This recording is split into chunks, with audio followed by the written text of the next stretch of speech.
Welcome to the Old Capital Real Estate Investing Podcast with Michael Becker and Paul Peebles. During this program, you will hear interviews with real-life successful investors who will share their stories and provide useful advice on how to acquire, finance, and operate apartment complexes. Now, here they are, Michael Becker and Paul Peebles. Welcome to the Old Capital Real Estate Investing Podcast. I'm your host, Paul Peebles, National Underwriter for Old Capital. And typically joining me would be Mr. Michael Becker from the great state of Texas. And he is on another due diligence assignment, so he is not able to be here today. So we will miss him and his group over at SPI. They're closing another transaction, so we wish him a lot of luck.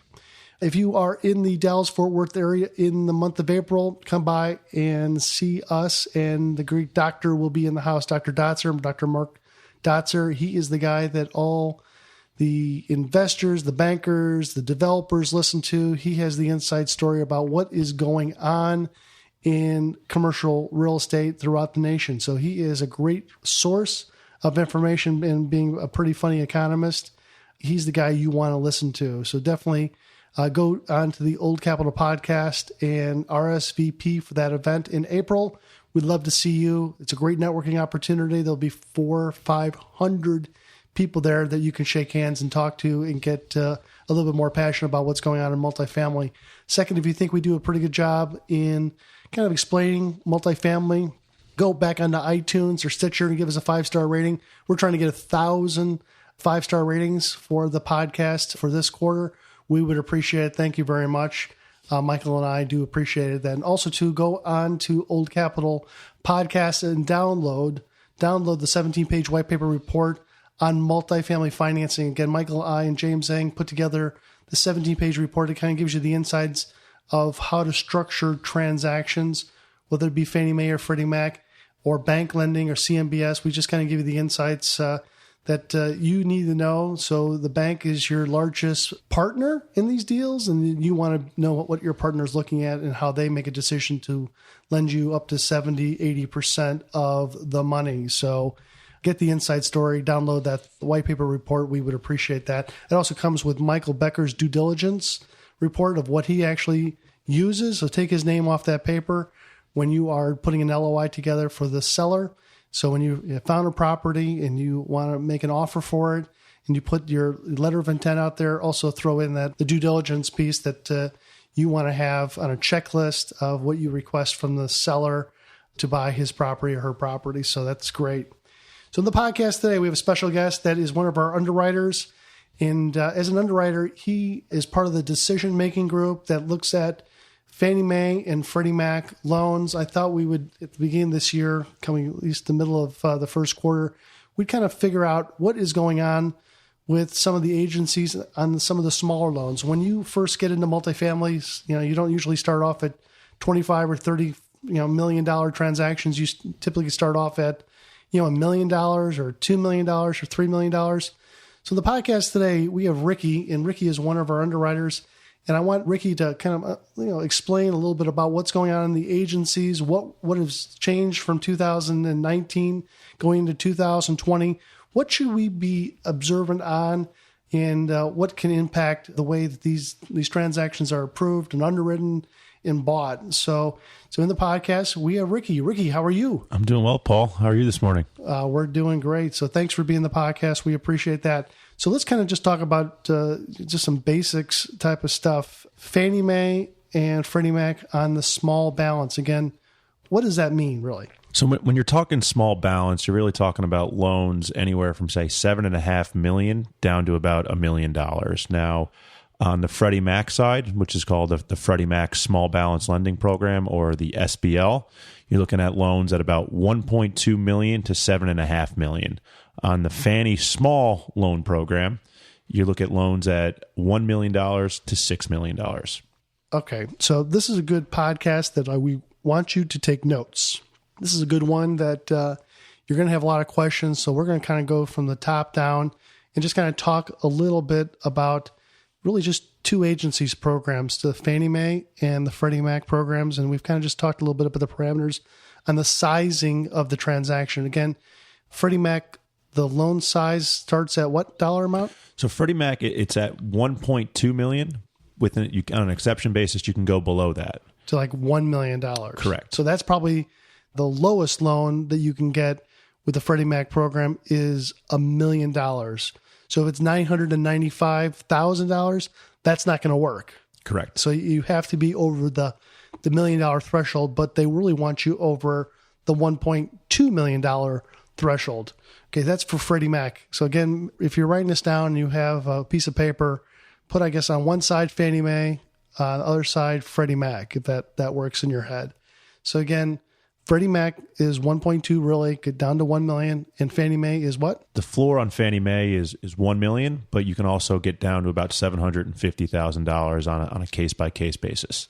Okay, so let's kind of talk a little bit about Fannie Mae and Freddie Mac on the small loans. What's their competition out there? So mainly when you're looking at Fannie Mae and Freddie Mac small loans, the obvious competitor is each other. So you may look at a deal where it fits both programs, and at the end of the day, you have to make a decision on which one you want to go. We'll touch on that later in terms of different situations and when you'd go Fannie Mae over Freddie SBL.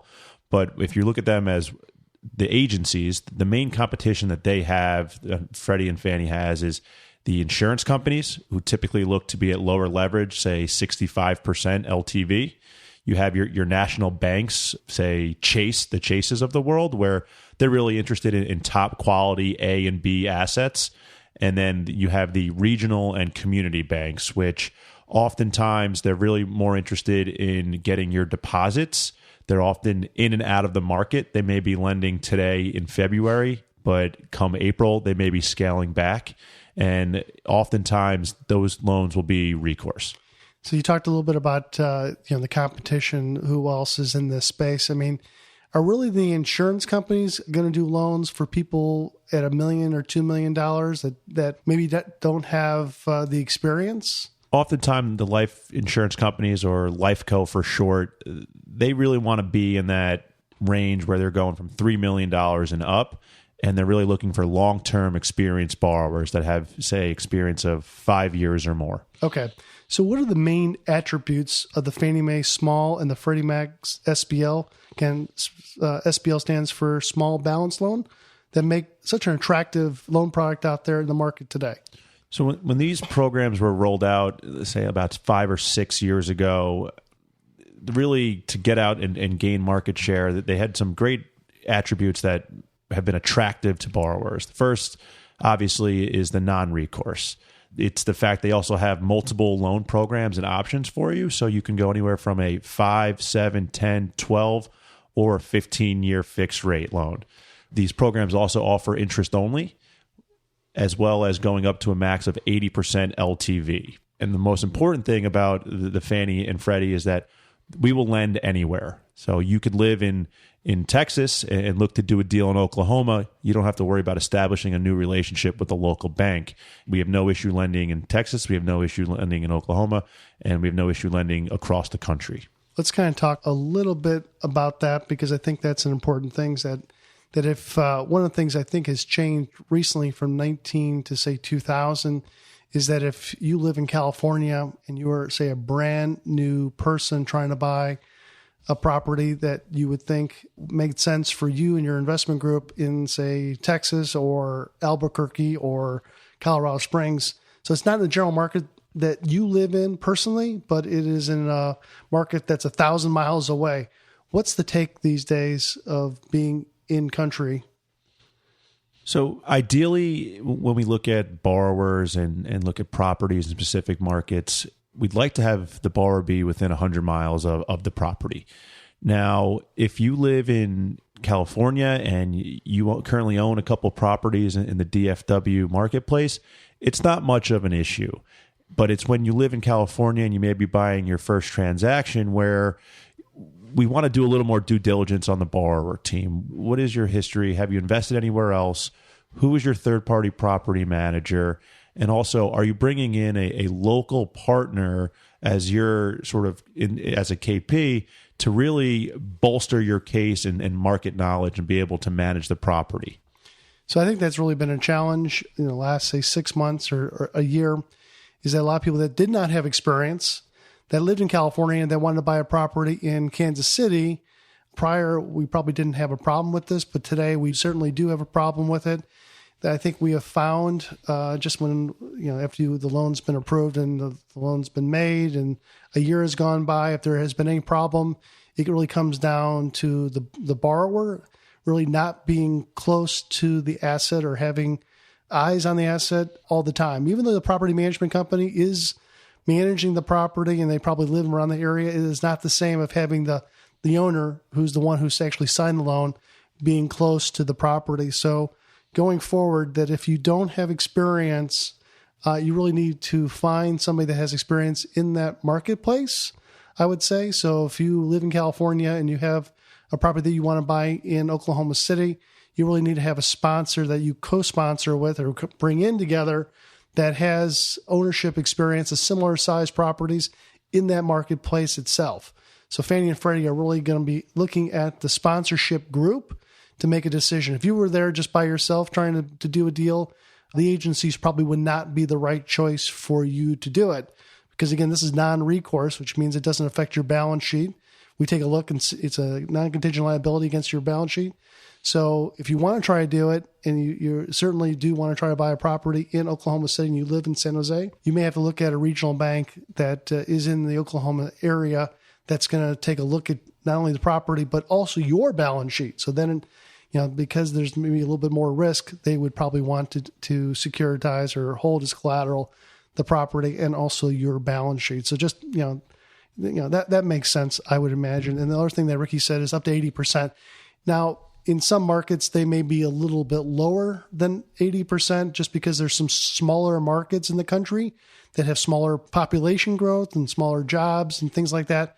We may go down to 70 or 75% max leverage, but in larger metropolitan areas, whether it's New York, New Jersey, Florida, Colorado, on the front face of Colorado, of Colorado Springs to Denver up to, say, Fort Collins, that's going to probably be 80%. Same thing with Los Angeles County, Orange County, San Francisco. Some of the larger populations, as you can imagine, we're going to be up at higher leverage. And some of these smaller towns at 25 or 30,000 population or less, we may be down at 70% leverage somewhere in there. But also, too, is that we will do, Fannie Mae and Freddie Mac will do a 30-year amortization, where if you try to go with some of the local banks, they probably won't do 30-year amortization. They want to probably do 20 or 25-year amortization. So there's levers that you can pull and make sure it makes sense. And then you can probably get some interest only in some of these locations too. So that is a big benefit. So Ricky, let's talk a little bit about what it takes to qualify as a borrower for Fannie Mae and Freddie Mac. Can you kind of walk us through that? Yeah, there are a few things that we look for in our borrowers today here in 2020. And first is we need to make sure that the borrower team has a net worth equal to the loan amount. So if you're doing a $3 million loan, as sponsors of the deal, you need to have at least a net worth of $3 million or greater. We also require that you have a post-close liquidity of 9 months to debt service. So after your down payment, you need to have cash on hand or marketable securities that can easily be liquidated for 9 months of your debt service. And then the last would be, we're looking at a credit score greater than 650. Now, we can get something done if it's less than 650, but we need to understand the story and why you're there at a 610 credit score. Yeah, that makes pretty much sense. Net worth equal to or greater than the loan amount itself. And again, that doesn't have to just be you. It can be you and your other partners, or whoever's going to sign on behalf of the partnership into the transaction. You guys as a group have to have the net worth and liquidity as what is required. Credit score, would you look at a bankruptcy, Ricky? I mean, what's the temperature of bankruptcies with the agencies these days? I would say no. It's tough to lend to somebody who has a prior history of bankruptcy. Yeah, that's a tough one these days. Bankruptcy is something that we kind of look at, even though it's probably sometimes it's explainable that I had a partner that filed for bankruptcy that made me file for bankruptcy. Or, I had a heart condition that made me not be able to work and not pay my bills. We understand it. I would say if it's been recently in the last 3 to 5, 10 years or so, we're going to have an issue with a bankruptcy. Not to say we can't get it financed another way, but the agencies have kind of shied away for people that have filed personal or business bankruptcies. And that's going to come out either on your credit report, or we're going to pull, it's called a UCC, and that's going to see of the counties that you've been in to see if you file for bankruptcy. So we'll uncover that at some way down the road. So don't forget about that. So what type of properties are eligible for the Fannie Mae and Freddie Mac small balance loans?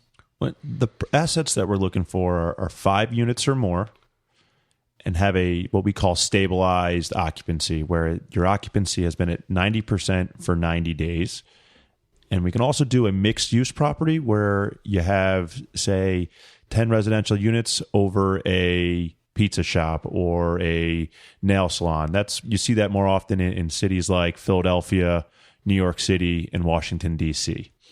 Yeah, no problems to have additional income coming from retail stores or offices below the property or attached to the property. We just don't want to have all the income coming from the retail and office stores, because this is underwritten by Fannie Mae, and Fannie Mae really only wants to do loans on residential properties. They just don't want to do loans on properties that have the preponderance of income coming from retail and office. That is a concern in some of these areas too, where you get more income coming from the stores than you would get from the rents coming from the tenants. What are some of the properties that are not eligible? Certainly there's properties out there that are multifamily dwellings that we look at all the time and come through from different borrowers. And unfortunately, we can't do them. And there's some specific reasons. It really goes around sort of a concentration. For instance, a senior housing that has residential services. So say you have a over 65 senior housing home where there's doctors and nurses in the facility. That's a non-starter, as well as a high concentration of students or military. So anything where you have a property that is, say, over a concentration of 40% will be a non-starter with Fannie and Freddie. And ultimately, if you have a student concentration or a military concentration of greater than 25%, we're really going to start digging into the deal more and asking more questions up front in order to get comfortable with the transaction. Yeah, we've had transactions where we have concentration levels in military towns, whether it is out, say, in El Paso or down in Killeen, where the city is dictated by the military, by the Army. So you have a lot of tenants that work either for the Army that they're on your property, or work for ancillary services that support the Army or the Navy or the Coast Guard or the Marines. You got to kind of figure out how much of a concentration level it is, because if those bases close, what kind of an impact is that going to have on your building? What's going to have with the occupancy, and eventually what type of rents you can charge or not charge, because everyone's picked up and left. Other things we got to look at too is businesses. If you have an area of, let's say, Northwest Arkansas, everybody says, well, what's up in Northwest Arkansas that you would have a concentration? Everybody says, well, isn't that Walmart up that way? Yes, it is. But a transaction that we got into a concentration level one was not Walmart, but it was a chicken processing facility that 60% of the tenants worked for Tyson's. And the town was a Tyson town. And so we got to look at that too. So just like if this was your money, you'd always want to make sure that you understood what the tenant base was surrounded by and how much of an impact if some concentration had a problem and then they left town and went someplace else. So anything else on that? I think the last sort of product type that would be a turnoff to us are things with what we call a deed restriction. So a deed restriction would be anything from a HAP contract, which is a housing assistance program, that would limit your borrower base. Now, you're required to lease to certain people. Another turnoff for an asset would be a master lease. Say, use your example, Paul, of Tyson's Chicken. If you own a 30-unit property and you have a master lease to a company and they're using that to house some of their employees for a 1, 2, 3 year basis, that is a non-starter for us. Yeah, that HAP agreement is, sometimes you see that in Class B minus and C C property is that where you have assistance coming in or you have restrictions on what you can charge the tenants. And there may be what's called a LURA, land use restriction agreement against the property. And sometimes Fannie and Freddie don't like that. They're kind of sensitive on what the tenant base is going to be, not the quality of the tenant, but of what can be charged on that property. And then the reporting that comes with it to be in compliance to make sure that you're only taking in tenants that are, let's say, below 60% of the average median income of the area. So always ask your loan officer, if you do come across that, is there going to be any restrictions on the lending side? If I have a LURA or a HAP agreement on the property, always make sure you communicate with the loan officer up front. Once you find that, there could be an issue. So make sure you tell them up front so you're not going down the wrong path. So what documents are required when applying for some of these loans? What are some of the key documents that an underwriter needs to see? From the borrower level, we like to see a personal financial statement and a schedule of real estate owned. So the PFS is used to qualify you on the net worth and liquidity standpoint. And the schedule of real estate is used for us to get a better understanding of what assets you currently own and what your experience is in owning multifamily assets. From a property level, we want to see a 2 years operating statement. So for instance, today in February of 2020, I want to see 2018 and 2019 year-end operating statement. And I also want to see a trailing 12-month operating statement through January broken out by month. That way we can see the trends of certain expense line items. Obviously, we'd like to see a rent roll for February. And more importantly, we want to see what your pro forma budget is and how you plan on operating the property for the next 12 months. The Fannie Mae and Freddie Mac, regardless if it's for large transactions or even these smaller transactions, they are a stabilized cash flow lender. They are not a pro forma that we're buying it at X, and after we do all the improvements that we're going to bring it to Y, and Y being a much larger number than X. That's a bridge loan. That is not what this type of loan is. This is for historical cash flow. So I view it as looking through the rear view mirror, if you're driving a car, of what the property and what the car has done in the last, say, 2 years or so. We want to really drill down to see how the property has been really performing.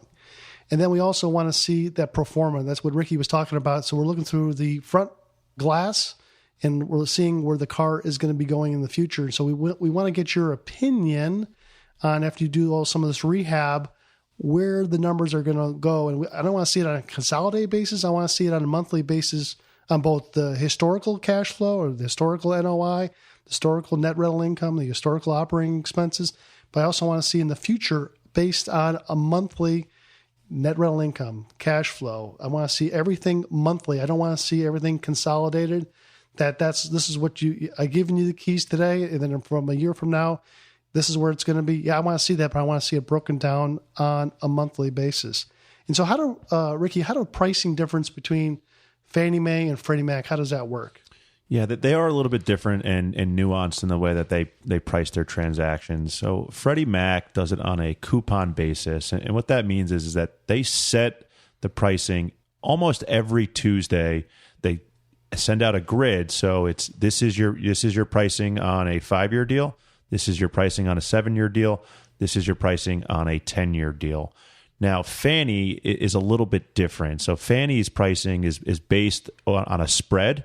So they'll set their spreads on a daily basis, and the spread is based over the Treasury. Now, often Treasury that we look at, given the fact that when we do Fannie deals, it's typically 10 and 12-year transactions.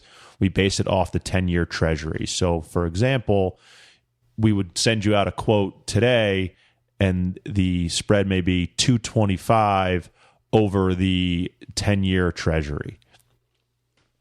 So let's make sure I have that correct. Is that in the Freddie Mac small balance loans, you can lock these loans up front? Is that right? That's correct. And on the Fannie Mae loans, you really don't lock it until you have all the data in, that you have the deal underwritten, the deal has been approved, and then you come back and say, this is what the rates are today.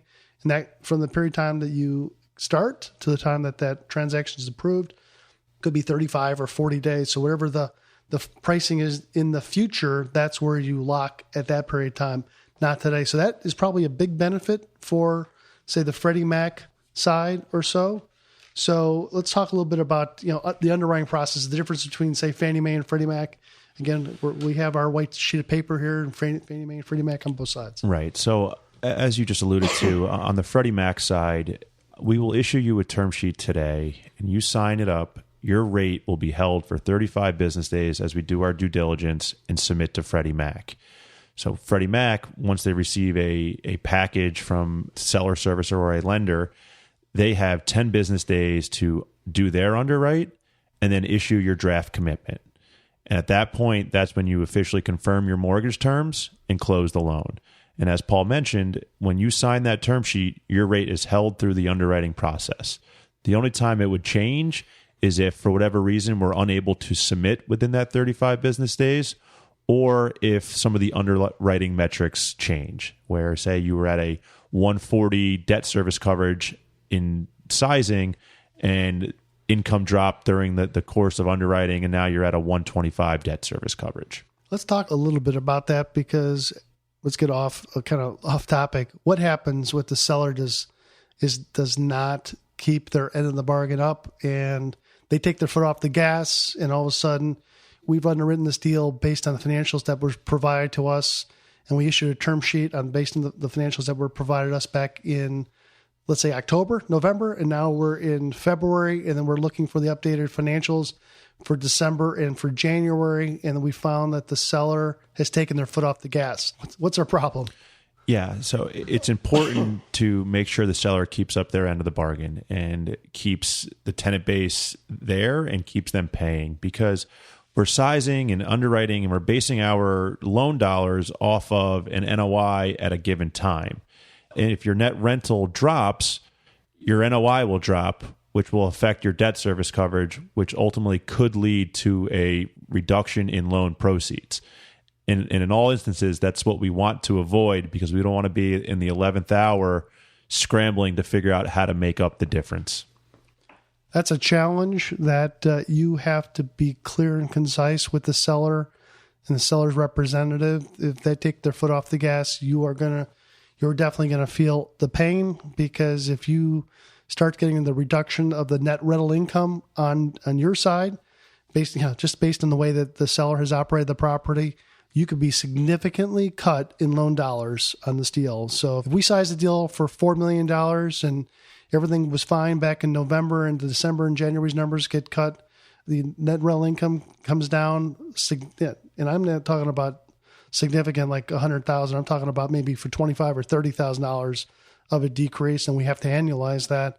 That could be, from $4 million down to $3.5 million. So it's very important that the seller plays ball during the period of time that you're under contract and you're applying for a loan. Anything more to add again? Not on the Freddie side, but on the Fannie side, the underwriting process is a little bit different. So on the Fannie side, as we talked about earlier, we give you a term sheet. Your pricing is based on a spread over a treasury, whichever one it may be. Typically, it's the 10-year treasury. And we handle the underwriting process in-house.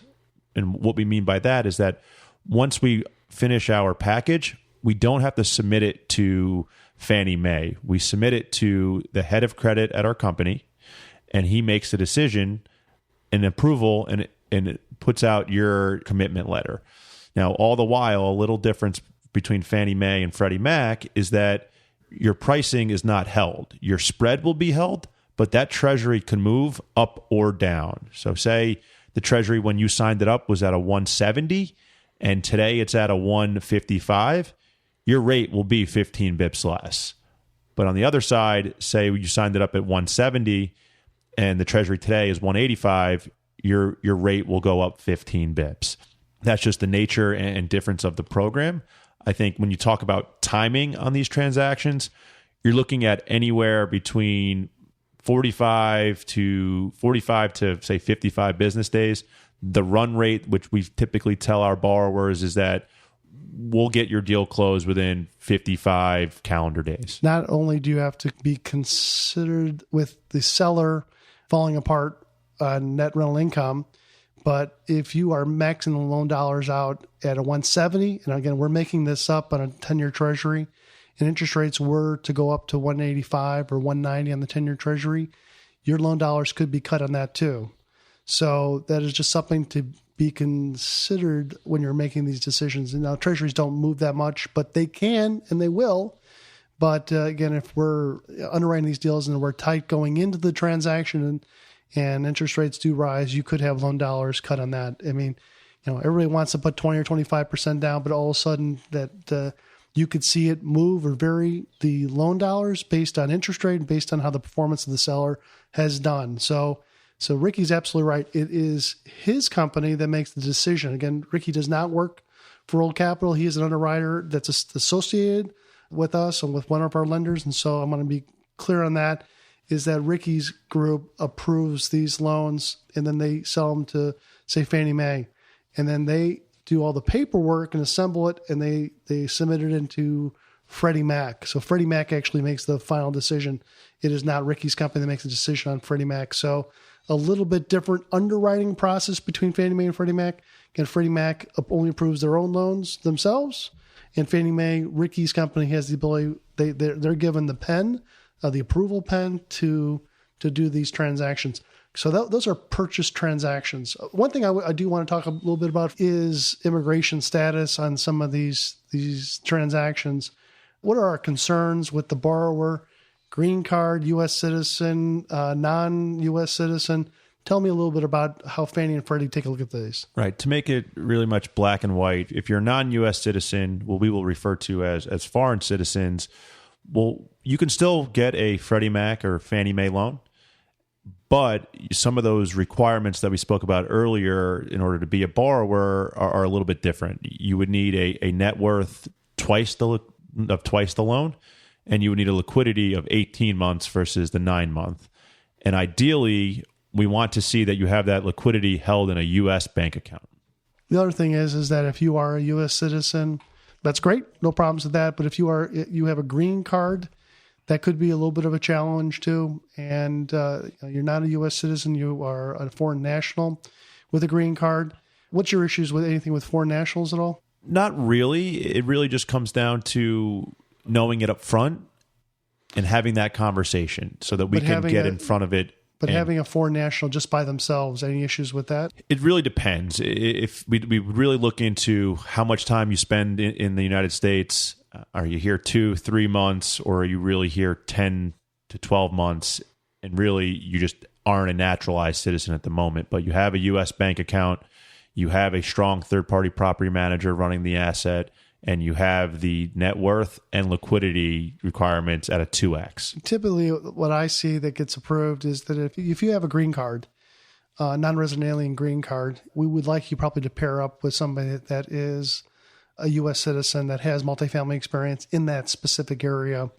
We rely upon their experience and their immigration status. So if you are a non-resident alien, pair up with somebody that maybe is a U.S. citizen, and that will help you get you a gateway maybe on your next deal to try to do it just by yourself. But in the first one, I would say to play the odds. That the odds say that that's the better way of trying to get it to be done. Let's talk about refinancing. Tell us a little bit about some of the things that have gone on the refinances with Fannie Mae and Freddie Mac and the small balance. So for the most part, we've really been talking about acquisitions. Right now, as we talk about refinancing, you can do it, and we're more than happy to give you a cash out refi, but there's a few different restrictions that go into it. For instance, on the Fannie Mae side, no matter where you're doing a refinance, whether it's year 1, year 2, year 12 of owning your property, we will limit you to 75% of the loan to value. On the Freddie Mac side, it's a little more programmatic, meaning if you've owned a property for less than 3 years and you're cashing out 15% of your unpaid loan balance, so greater than 15% of your unpaid loan balance, we are going to require that you have a LTV of 75% and a debt service coverage of 1.25. After 3 years, you'll be allowed to cash out at 80% of the loan to value. And if you're in a given market where your debt service coverage is a 1.2, will allow you to go down to a 1.2. Yeah, the challenge is something when somebody wants to refinance a property that they currently own. Say they did it on bank financing and now they want to put it into permanent financing, say through Fannie Mae or Freddie Mac. Is the challenge that we're seeing right now is valuation. How did you get the new valuation? Is it cap rate compression? Did you really put in CapEx into the property? What did it go into? Can you prove that up? Did you change management? What we're trying to figure out is it forced appreciation by lowering the cap rate, or is it really that you put money into the property? The lenders, Fannie and Freddie, do not like just natural cap rate compression. That's just not what they want to do. That all of a sudden you think, or it's perceived that the property is now worth more just because of the cap rate compression. They want you to fix up the property and actually force higher rents by changing the dynamics of the property itself. Anything more to add to that? Yeah, the viewpoint is we want to understand what you did to create the value. Did you rehab units? Did you put new roofs on? Did you add a playground? Did you add a dog park? And really, we want to get the understanding of how you've transformed the property. So if you're looking to refinance your property that you've owned for 2 years, it's very important that along with your submission package on the front end before we give you a term sheet, is that we see where your net rental income was at acquisition and also where your T12 was at acquisition. And we will compare that with where your current T12 and your current net rental income is to see how that value was created. Was it created by a top-line growth of increasing rents? Or was it created strictly by slashing expenses over a 3-month period of time that may not be sustainable going forward? Tell me about a story that somebody wanted to refinance and pull cash out. They brought it to lender A, lender B, lender C, just worked their way down prior to, say, 24 months or whatever the heck it was. And that what was the problems by continuing going back to every different lender out there? Yeah, right. So recently we're working on a transaction where it's been owned for just a shade under 3 years. And the borrower has decided to work with multiple different people on a mortgage broker capacity. And the deal itself has been brought to Fannie Mae and Freddie Mac on several different instances. Basically, every 2 to 3 months, the borrower kept looking to see if he could cash out more money. Eventually, it got to a point where the loan was signed up at a value where they were looking at, say, loans of 3.8. 2 months later, it was 4.2. And then finally now in February, it's 4.6. And the entire time, working with all these different groups, the story has changed. And by the time it got to Freddie Mac, they said that they've seen this 3 or 4 times, and they've ultimately decided to scale the loan back. So I think that the important part or anecdote of that story is to really pick your horse and who you have a strong relationship with, and let them have your best interest in line and let them get you the best deal possible rather than shotgunning it out to 3 or 4 different lenders or mortgage brokers. How's volume these days in both Fannie Mae and Freddie Mac as in comparison to, like, say, this time last year or even during the summers? Right. So the summer, as we all were aware on the agency front, things slowed down and it came to an abrupt halt. And Freddie and Fannie Mae did that by increasing rates so that they can control their pipeline through 2019. There was a period of uncertainty from the lending side where ultimately there wasn't much going on in August and September. But as we moved from September into October and into November, we started to see the rates fall as a factor of A, the treasuries, but B, also the spreads that Fannie and Freddie were quoting. And that was in effect to generate and restart the business for 2020. So we're in the middle of February of 2020, going towards the end of February. Where are rates at right now? Just to give people an idea on the agency side. Right. So it's hard to pinpoint exactly where we are on where a 10-year would price today in Fort Worth. But I can speak to where the treasuries are in, say, the last 12 months. If this time in 2019, your 10-year treasury was at a 268, and as of yesterday, your treasury in February or early February, your treasury was at a number of 1.55%. And so would you say the all-in rate with the spread? Yes, we're definitely, if you're looking at it on a 12-month basis from where we were February of 19 versus February of 2020, I would say your rate is probably anywhere 50 to 60 to 70 bips better than it was then. We're ultimately looking at a lot of refis in the last month and a half, 2 months or so, because the rates have been at what some are viewing as a historic low. And you're looking at rates that were at, say, 480, and you're able to refinance them at a rate of a 410 or even into the high threes. High threes. Unbelievable. So great news. What are some of the hot buttons these days on the credit side that people should be aware of? And we talked about this earlier, Paul. The real main hot button here in 2020 has been, from a Fannie and Freddie standpoint, has really been a dig into the borrower.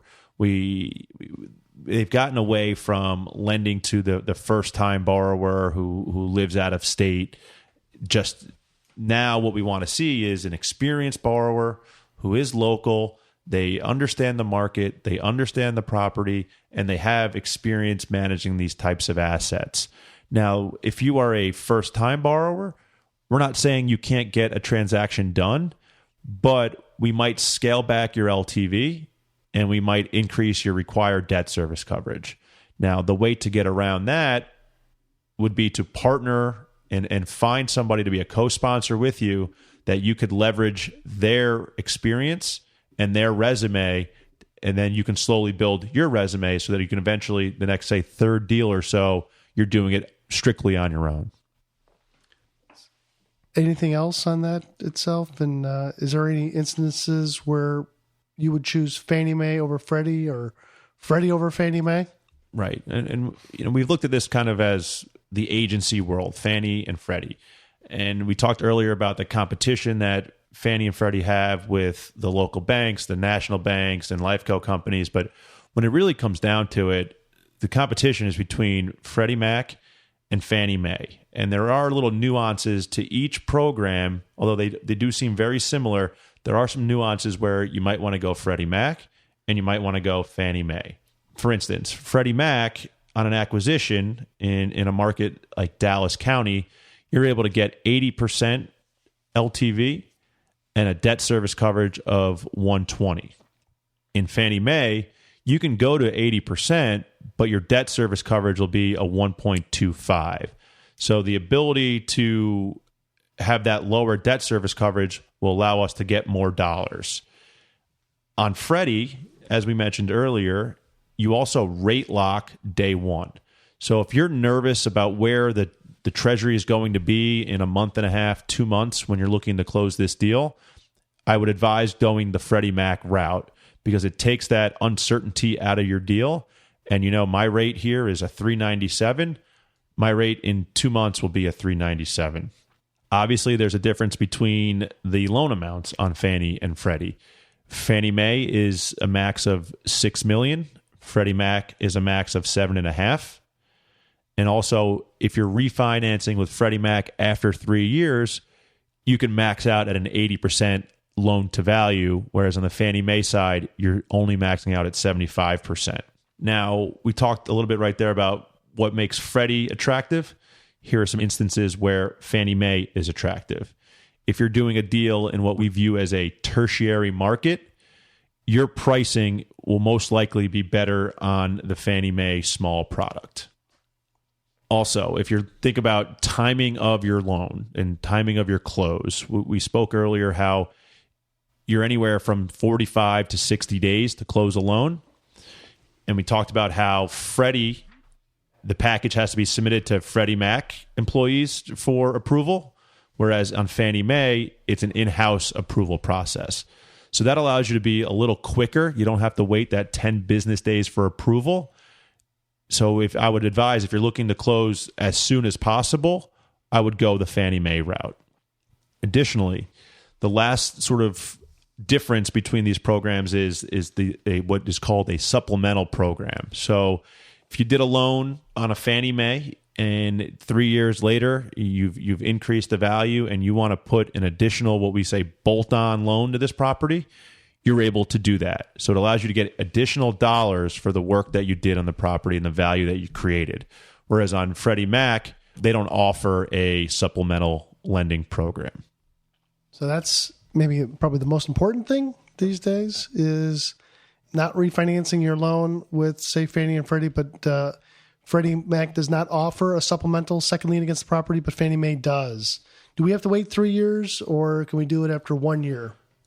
Typically, it's after 1 year that if we have increased NOI, that we can take a look at it in the transaction. So, but we do have restrictions, so make sure you talk with your loan officer to kind of go through what the restrictions are for taking cash out in the future on your property. You have to come back to the same servicer. You cannot put any additional liens against the property through banks. You can't have vendors. If you don't pay your bills and they put liens against your property, that's one of the bad boy carve-outs that could make that loan go from a non-recourse loan to a recourse loan. Is that and I've seen this just recently, we started to see some people that maybe had some painting done or had some roofing done that they don't necessarily thought they forgot to pay their vendors, but the vendors started to put liens against the property, and Fannie Mae saw that, immediately sent letters out. So that's violates your covenants in your loans. So don't be a bad boy. Pay your vendors on a timely basis to avoid the liens against the property, because you'll get a bad boy letter in the mail from Fannie Mae. So any other words of wisdom, Ricky? Again, Ricky is our underwriter. He looks at all these transactions that we submit on the small balance side, from $1.2 million up to about $6 or $7 million. Pricing today is unbelievable, just like what Ricky was saying, low threes up to the high fours for 10 or 12-year terms. I mean, just fantastic, 30-year amortization. It's these are the golden ages of apartment loans when they're so damn low that it makes sense to lock them up as much as possible. Any more words? Yeah, I would say the most important thing when we're underwriting these loans that we look for, and we don't want to see any surprises during the underwriting process. So for us, it's have full disclosure from the start, whether it's from the seller to the borrower, so that we can, if there's any issues that we foresee, that we can get ahead of those and mitigate them from the start. And then the second part that I would say that is important is making sure that you're teaming up with the right people. And what I mean by that is have the right co-sponsors working with you, have the right team like Old Capital working with you and advising you through your lending process, but also have an understanding of who's selling the property as well as who's your legal. Because all that stuff put together, you build your super team to make sure that your process in closing the loan is as smooth as possible. There's so much money that's involved in these deals. You just don't want to make a bad decision to have this much money at risk, because you could have non-refundable money into the transaction, whether it is $50, $100, $200,000. You just want to make sure your team is there to support you, and then the full story, just like Ricky says, from the seller of making sure that they keep their foot on the gas, find a way to incentivize them to continue to get the right net rental income going, that they don't push back and all of a sudden, they start to have people fall off because they're thinking that they're going to be losing their jobs, and all of a sudden work orders increase and they don't have the maintenance people there. Find a way to incentivize the staff that's on the property to work through it to the very end when you take the deal over. That would definitely help you on the lending side to give you max loan dollars during this whole process. So some great information, super helpful to a lot of people. So Ricky, thanks for being in the podcast. We certainly appreciate that. Again, we're missing Michael Becker, but we'll see him next time. Again, I'm Paul Peebles. Have a great day. Thanks for listening to the Old Capital Real Estate Investing Podcast. Please join us at oldcapitalpodcast.com to sign up for our weekly email updates. We'll see you next week for another great interview.